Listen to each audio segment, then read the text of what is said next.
Fallait pas me chercher.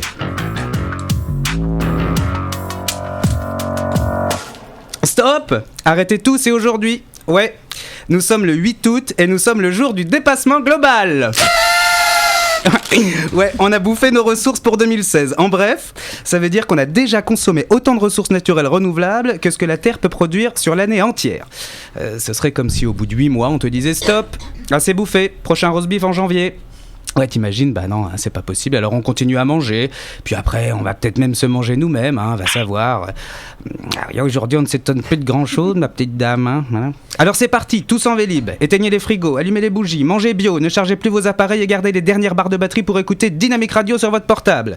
Ne prenez plus de douche, il y a la mer pour ça, c'est les vacances, plus de lessive, on s'en fout, il fait chaud, on peut vivre à poil, arrêtez les clims. Bon, si vous avez plus de 75 ans, je vous permets de la laisser allumer entre 13h et 17h, je ne suis pas un monstre quand même. Bon, alors les autres, je vous entends d'ici, non mais c'est les vacances, merde, ils vont pas nous empêcher de vivre aussi.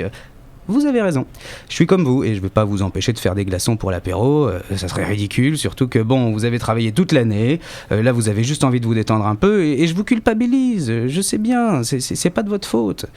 De toute façon, vivre à crédit, on connaît ça, c'en est pas un de plus qui va nous faire peur. Sauf que là, les taux d'intérêt risquent de rendre la note un peu plus salée pour le coup. Et je parle pas que la mer qui monte. Et puis ça aurait été injuste par rapport aux juilletistes, qui ont, eux, été tranquilles. Et vous, les Haussiens, on devrait tout vous retirer. Non! Oui, parce qu'il y a eu le traditionnel chassé-croisé, toujours à la même période, c'est le principe, entre ceux qui prennent leurs vacances en juillet et ceux qui les prennent en août. Alors, déjà qu'on vous sucre bon nombre d'événements à cause du manque de dispositifs de sécurité, on vient d'apprendre l'annulation de la braderie de Lille. Martine était en colère, et je la comprends, c'est le seul truc qui lui reste, la pauvre.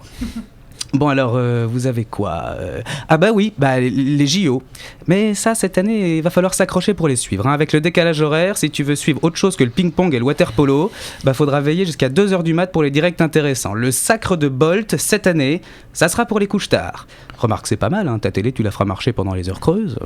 T'as vu, il y en a là-dedans, Ou alors carrément allez-y, parce qu'à quelques heures de la cérémonie d'ouverture, il restait encore plus d'1 million de places en vente, et même pour les finales. Du jamais vu. Mais qu'est-ce qui se passe avec ces JO ? C'est clair que s'ils attendent que les Brésiliens prennent part aux festivités, avec un SMIC là-bas, tu peux te payer 2 places. Youhou ! De toute façon, pour nous, c'est même un peu risqué d'y aller. Avec le moustique tueur, le virus Zika, Obama vient d'annoncer qu'ils n'ont pas assez de fric pour fabriquer un vaccin. Les États-Unis n'ont pas assez d'argent. Mais c'est pas possible, pas eux. Pour une crise sanitaire continentale.